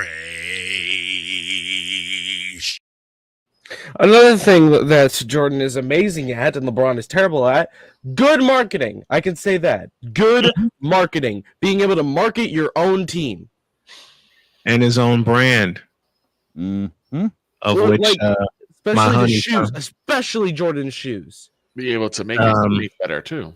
My honey found me some Jumpman gear. How about I'm not gonna sport it until next summer when I take off some weight. And here's the question. And that is Jordan's brand is kind of known as the Jumpman, right? Yep. Who does LeBron have a song out there? No. That's named after his brand? No. Do you know who has a song that's named after his brand? Michael Jordan. Mm-hmm. Be like Mike. Oh, by the way, and I'll do this one myself. Okay. Why is the NBA where it is right now? Yes, LeBron, it is you. It has always been you. It is you now. It will always be you forever and ever. And the church said, Amen. Amen. Now, Nick, wrong. Do us a favor. Get out of our face, you thirsty bitch. Oh, whoa. Before we go, before we do that, before we close up shop here, I got another one. Another one. Oh, wait. Yes. Somebody posted this grade A homogenized Holstein bleep. Bull. That said, quote, Luka Doncic would lock up and contain a prime Michael Jordan in a one-on-one. Close quote. No. I love Luka to death. Wait a minute. Here's my first response to that. So I realized that I think, even though it's not advertised, right, there has to be a place for stupid people. We don't know because we're not stupid, so we don't know anything about it. It's like a secret club society. Oh my gosh. So I come to the conclusion that he graduated from SU, stupid university. Yeah, and all the stupid ass letters that go along with graduating high honors of being stupid. I can't do no more, man. Vámonos, dominos, vámonos. Stupid university, where everyone graduates magna cum stupid. Like, I love Luka. I love how he doesn't. I do too. I just don't like his fans because they are just plain stupid. Stupid. They graduated from stupid university. They graduated. They didn't just graduate. They graduated high honors. Did someone say stupid university? So I realized that I think, even though it's not advertised, right, there has to be a place for stupid people. We don't know because we're not stupid, so we don't know anything about it. It's like a secret club society. Oh my gosh. So I come to the conclusion that he graduated from SU, stupid university. Yeah, and all the stupid ass letters that go along with graduating high honors of being stupid. I can't do no more, man. Vámonos, dominos, vámonos. Stupid university, where everyone graduates magna cum stupid. Can I please say it now? Can I please say it now? Now, I want you bronsexuals, Nick Wright included, to do us a teensy weensy little bitty favor. Get out of our face, you stupid bitches. Did that wrong. Try again. Get out of our face, you thirsty bitches.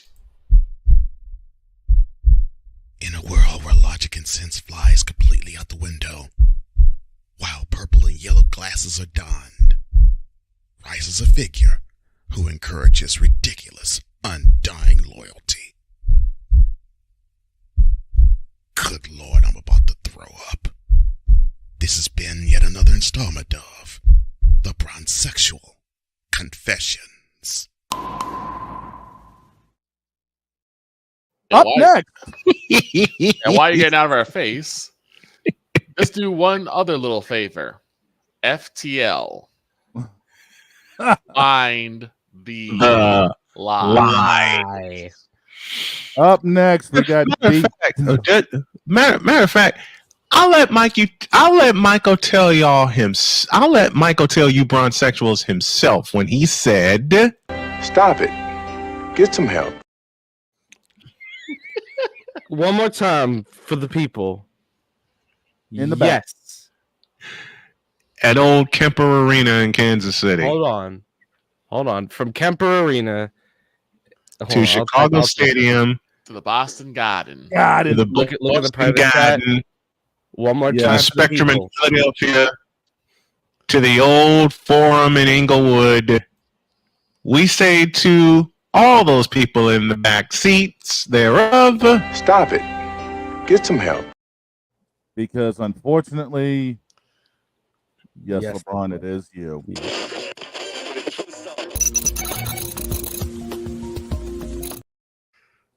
Button.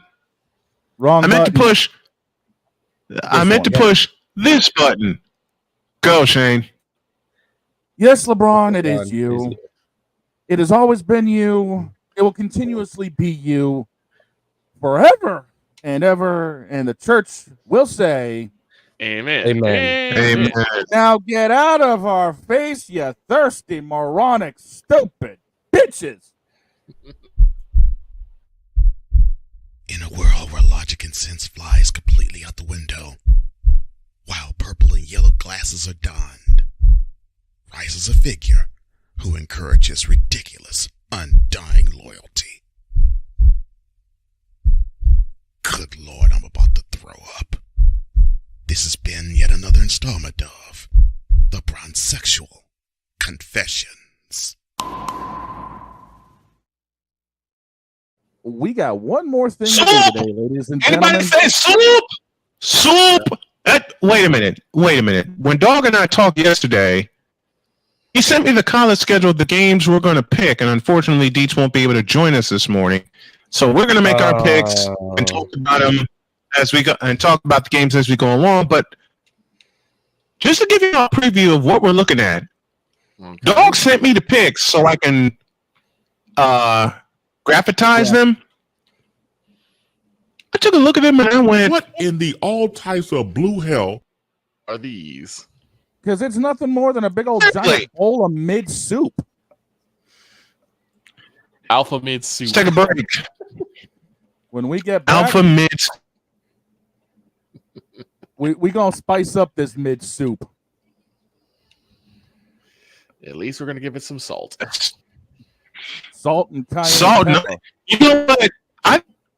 Types mixture couldn't spice up this mid soup.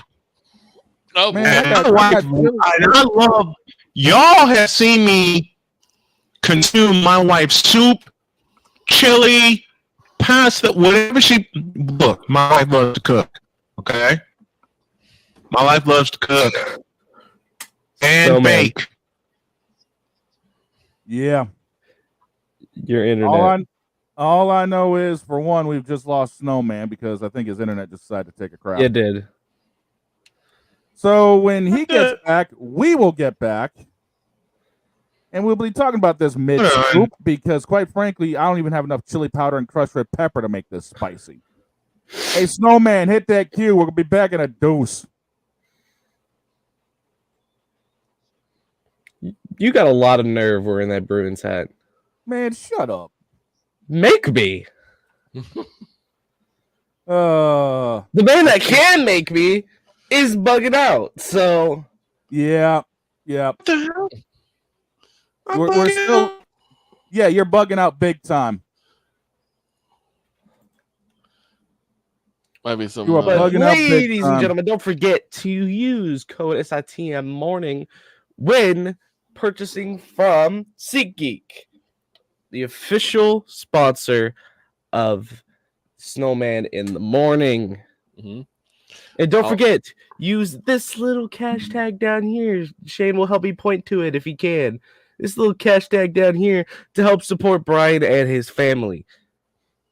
Yes. So, indeed. and remember, to all of you Brock Purdy and San Francisco 49er haters, shut up. Shut Well, up. we have officially lost the boss man as he's resetting things. So you know what? Screw it. Let's just talk about the games now. Okay. I don't want to. I don't. Neither do I, but we still have to make our predictions. And the doggone thing is, Listen. hey, you and I are sitting on top of the pylon, dude. Hey, I don't care. Dude, you and I are sitting on top of the pylon for our picks, dude. Yep.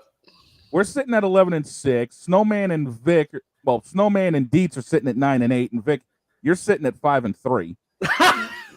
Okay. Yeah. Okay. Because, I forgot Vic missed some picks last week. I did. Yeah, he did.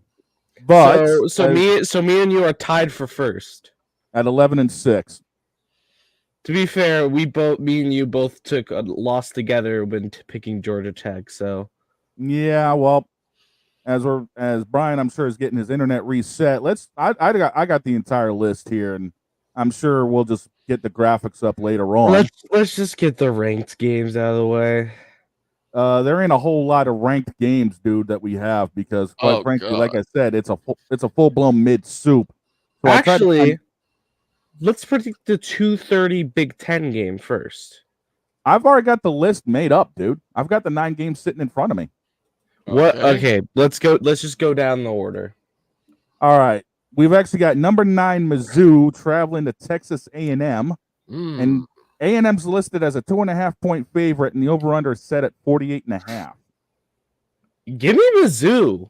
Honestly, I've been loving how Mizzou's been playing. Yes, they did almost lose to Vanderbilt, but I've been loving the way Mizzou's been playing. They're 4-0. Not bad. Yeah, Mizzou's been looking real tough this year. They beat Vanderbilt. They beat Boston College. And then they got their 2 Mickey Mouse wins. But still, 2 wins against pretty strong teams. Yeah. But their biggest test of the year is going to be against A&M. Yeah. And it's A&M. A&M lost to Notre Dame in the first week of the season. Mm-hmm. And then they beat McNeese 52-10, beat Florida 33-0. Actually, no, it was 33-20. 26-20, barely squeaked out the win against Bowling Green. And, of course, they beat their first SEC matchup of the year against Arkansas. So I'm going to take Mizzou. What is the over-under? Over/under sitting at 48.5. And, ladies and gentlemen, let's not forget all of these predictions are brought to you by BetUS, where the games begin. Give me Mizzou and give me the under. You're taking the under. You think they're going to cover the 2.5? Yes. Vic, ball's in your court. Yeesh. Yeah, I think I usually will go with A&M, but just seeing how hot Mizzou is, I'm gonna go with Mizzou as well. I'll take a clean sweep on that one. Mizzou's been riding a huge freight train. Give me the under, but I'm taking Mizzou in the 2.5. Next on the list, my boy Leonard's gonna love that. Next on the list, Auburn takes a trip down to AJ Styles country, taking on number 5 Georgia, who's favored by 24 points, with the over/under set at 53.5. Auburn's almost played 6 games this year, and they're going to play 6 games come this week. And it's like they're 2-3, but they've also played the most games out of almost everybody in the SEC. Mm-hmm. But we know how this matchup historically goes. Everybody picks Georgia, and then Auburn comes in with the upset. So where are you going with it? I don't care if I'm wrong when I say this. I think it's like Georgia by 24. Yeah, Georgia's line is 24. Jesus Christ. What's the over-under on points? 53.5. 53.5. Give me the over. Like, give me Auburn to cover and win. Ooh. Vic? I'm staying with the Bulldogs. I don't know why, but I just see them finally snapping this curse. I see them coming through. I've got Georgia mainly because of the fact of they need to do something to bounce back after Alabama took it to them. If you're going to pick Georgia, you got to do the chant. You back fully, boss? You good, Brian? What happened? He doesn't need to say anymore. He doesn't need to say anymore. That is all we need to hear. Did one of the animals screw up again? No. What happened? It was just the internet. Mm-hmm. So you had to go full-blown reset? Yep. All right. Computer and computer. Whoa. We are in the middle of picks. The first game is Missouri versus Texas A&M. Hold on a minute. We didn't get our last break in. Dag nabbit. Doggone it. Oh my gosh. This has been that kind of morning. What's after Missouri Tech? Screw it. All right. Well, we have Mizzou and A&M. We got Mizzou and Texas A&M. A&M's favored at 2.5. We've all taken Mizzou to this point. I'll do the same thing. Missouri. And I had the graphics too. Damn it. And here they are. Missouri, Texas A&M, Saturday at high noon. And we're all taking Missouri, are we not? Yes, we are. Yep. And then the over-under is 48.5. Or you take the under or the over? Under. Next game we had was Auburn, Georgia. Oh, you mean these guys? Them guys. All right. What's the numbers? Georgia favored by 24, over under 53.5. Over on both. And you got Georgia on this one? Mm-hmm. All right. Georgia's the only one taking Auburn for the upset. I got the dogs. Dogs. Next one up, number 23, Indiana, who's favored by 14, takes on them Northwestern Huskies.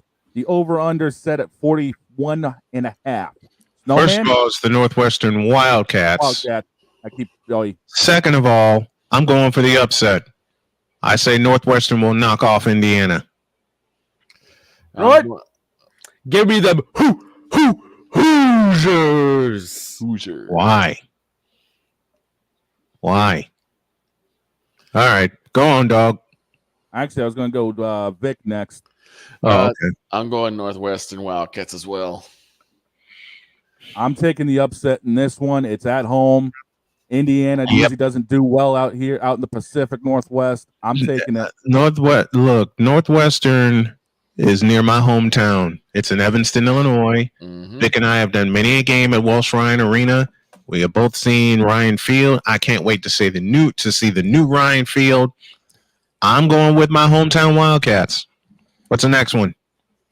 UCF taking on, this is something I haven't said in a long time, unranked Florida Gators. UCF's favored by 3. The over-under is set at a staggering 61.5. Oh, my God.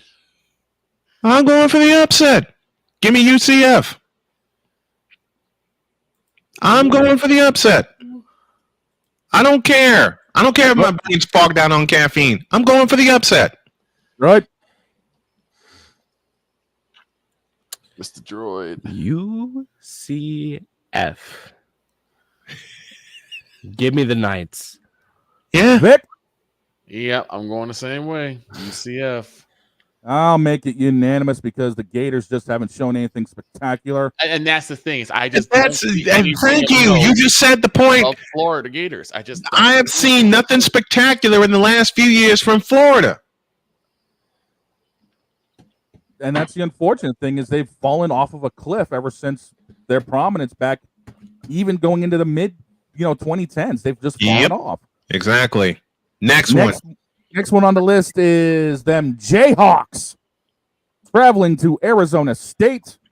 State's favored by 3 with the over-under set at 50.5.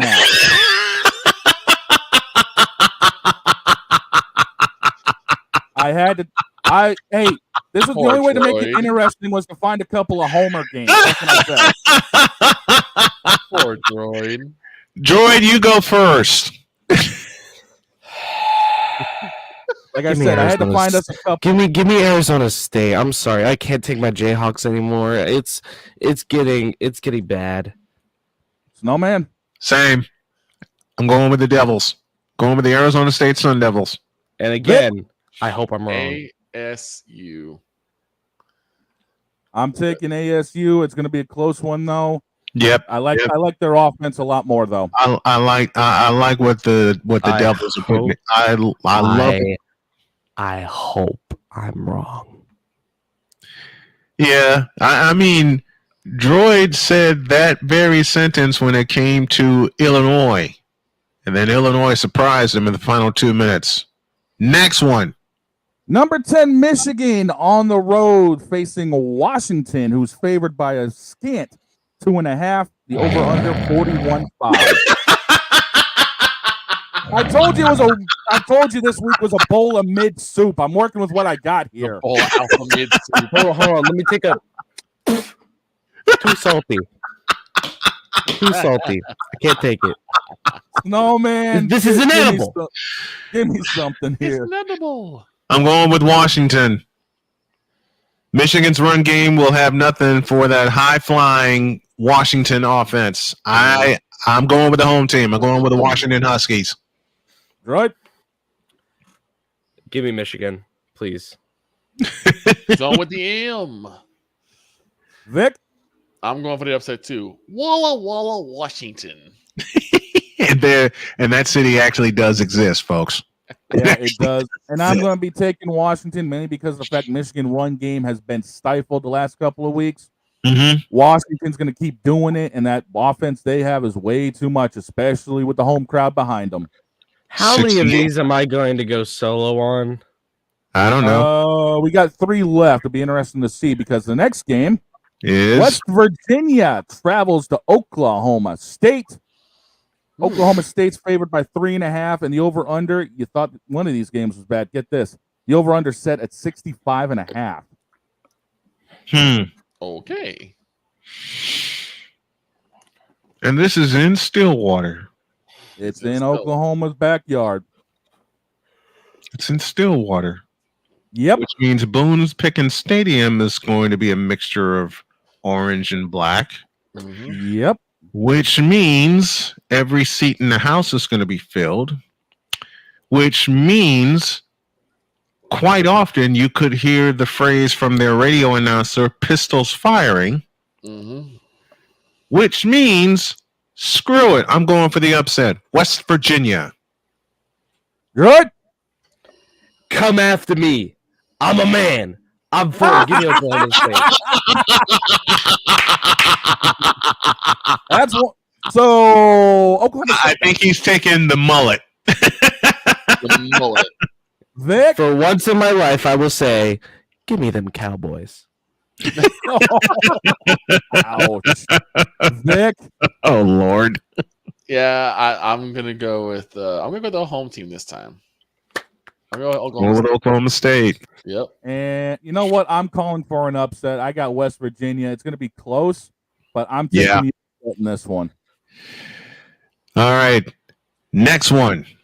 Appalachian State travels to Marshall. Marshall's favored by 3. The over-under set at 58.5. Snowman, This is a give me Sun Belt something. game, right? Yes, it is. Okay. So we got the Mountaineers and the Thundering Herd. Mm-hmm. We do. All right, Jay, you ain't going to like me for this one, but I'm taking the home team. I'm going with the Thundering Herd of Marshall. Good. Aguilar has been insane this year. For That he has. Appalachian State. Over 1,000 passing yards. Marshall's quarterback, Stony Earl. Stony Earl, he hasn't even scratched 1,000 yards. Give me Appalachian State. All right. I'll go the same way. I'll go Appalachian State. Their passing play has been dominant, so. And also, it's not Appalachian State, ESPN. It's Appalachian. I think the reason why they say it is because of the Appalachian Mountains, because that is how you pronounce that. Well, it don't matter to me. I'm still taking App State mainly because of their offense. I'm sorry, That's but how they say it. That's how they say it, App State. But don't be surprised if these two put up 100 points. Oh, that would not surprise me in the slightest. Don't be surprised if these two put up a combined 100 points. 100 points. And then the last one. Last game, them UCLA Bruins take a trip to Happy Valley to visit number 9 Penn State, who is favored by, oh dear God, let's just say a country mile and then some, with the over-under set at 46.5. No, man, who's leaving happy? Penn State, and it ain't even close. Good. Penn State 56, UCLA 9. I was right last week, and I'm going to be right this week. Give me Penn State, the Nittany Lions, to beat the Bruins again. Yeah, I'm going with the Penn State. They're gonna mop. Bruins. Listen, UCLA better not pull what Illinois pulled 3 years ago. My wife and I watched that game. Illinois and Penn State into overtime after overtime after overtime. I'm laid up in bed, sick as a dog, fogged out on oral chemotherapy. Okay? My wife, my beautiful, loving wife, was taking care of me. All right? She looked at me and she goes, "Why are they playing so many overtimes?" I said, "Because they only made them 2-point conversions instead of a full overtime." Mm-hmm. She looked at me. Listen, my wife loves some of the stuff that we say on the show. Okay? When I told her that new overtime wrinkle, which I found out during the broadcast, in which the great Bob Wischusen was the television voice therein, my wife looked at me and repeated the following question. What in the all types of blue hell was that? Well, I mean, really? Really? Well, before we get out of here, I'm going to say it's going to be unanimous. Give me Penn State. It's literally a 28-point spread for them to be the favorites. I'm saying they're going to cover that by it's going to be 30 minimum. Minimum.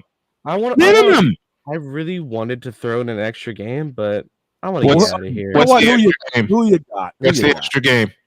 Rutgers, Nebraska. 4-0 Rutgers versus 4-1 Nebraska. And Nebraska lost to Illinois in overtime. Yes, they did. This is Rutgers is actually a solid team. They beat Washington. Let's take a look here as I'm doing. I'm looking at it right now. Okay. I'm looking at it right now. Rutgers, Nebraska. Let me take a look. It says, for me, it says Nebraska is favored by 7. The total points is over under 43.5. I've got Nebraska 7 from ESPN, and they're saying the over-under is 40.5. So still, Nebraska's at 7, and it's in Lincoln, Nebraska. Give me Nebraska, and I'm laying the points. Same. Good? Oh, no. Isaiah Pacheco is my man. My main man. Isaiah Pacheco. And for Pacheco, give me the Scarlet Knights. Come on, man. I'm sorry, Droid, but you're flying solo on this one. Give me Nebraska to stomp them. I'm solo on half of these pigs. Don't even give me that. I mean, 93,000 people clad in red. I've seen Memorial Stadium in Lincoln. When it's empty and when it's full. That's just loud. It's just like, my big thing is like, the Rutgers have always had a running game. Nebraska is still trying to develop that. So I'm like, Dylan Raiola. That's all I'm going to say to you. Dylan Raiola. Oh, you mean the Patrick Mahomes copycat that lost my respect in a week? Yeah. Oh, he'll be the difference. I believe he'll be the difference maker. Ladies and gentlemen, those are the college football picks brought to you by BetUS, where the games begin. Use code Snowman to get 125% deposit match on your first time using. Snowman, get us out of here already. Have a great day. God bless. Remember to make your next move your best move, and always remember, if your dreams don't scare you, they're simply not big enough. Dream big, do bigger. We are, and we hope y'all are too. We're on our way to $1 billion a year, folks. Trust us on that. We're out of here. See you tomorrow.